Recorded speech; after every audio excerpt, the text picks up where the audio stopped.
Brilliance Audio presents the unabridged recording of Abby Carnelia's one and only magical power by David Pogue. Performed by me, David Pogue. For Kelly, Tia, and Jeffrey, who make me believe in magic every single day. Chapter 1, Egg.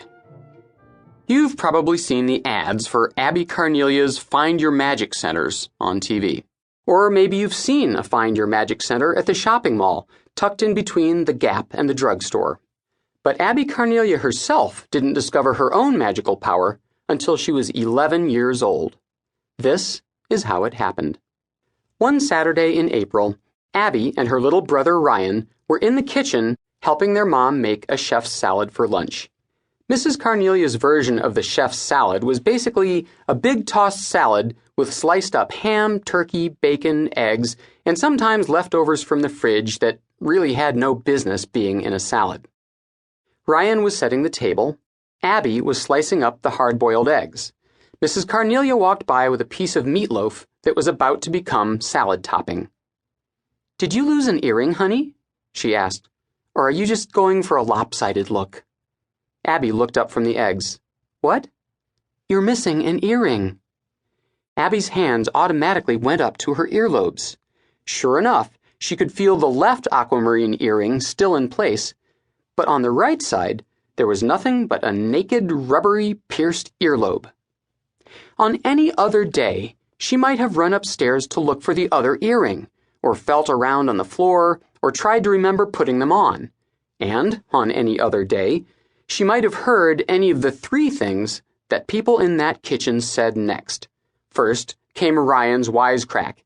"It probably fell in the salad. Chew slowly, people." Ryan was 8. Wisecracks were his specialty. Then came her mother's question. "Are you sure you put it on today, honey?" Then her dad boomed into the kitchen, big and bald. "And good morrow to you, my beetlings."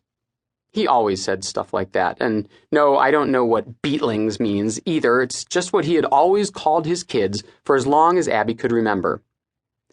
But this was not any normal day, and Abby didn't hear anything. She was too busy looking at the egg.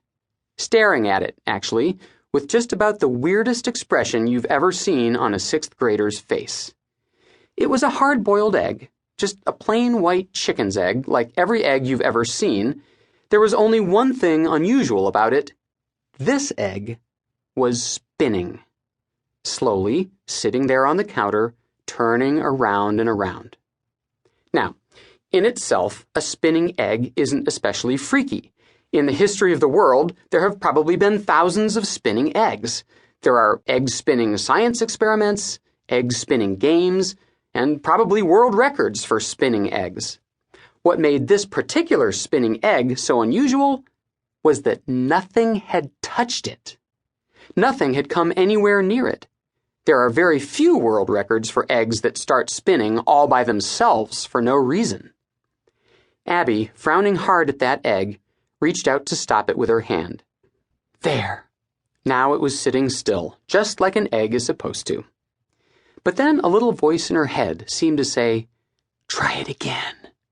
So, for the second time, Abby Carnelia reached up and tugged at her earlobes, just like she had the first time she checked for the missing earring. And there it was. The egg started spinning again, by itself. She was speechless. Even the little voice in her head was speechless. She stopped the egg again. She tugged her earlobes again. It started spinning again. Always slowly, always the same direction, and always perfectly evenly, without any of the wobble you'd get if you spun an egg with your hand. Now, Abby loved science. She had spent 2 years in brownies, knew how to make a few recipes, which is science after all, and had been the only girl in 5th grade not to be grossed out when they dissected a frog in science class. She knew all the basic laws of science, like what goes up must come down, and nature abhors a vacuum, but she had never heard the one that goes, "Eggs spin when you pull on your ears." Abby's mom repeated her question. "Abby, are you sure you put on both earrings this morning?"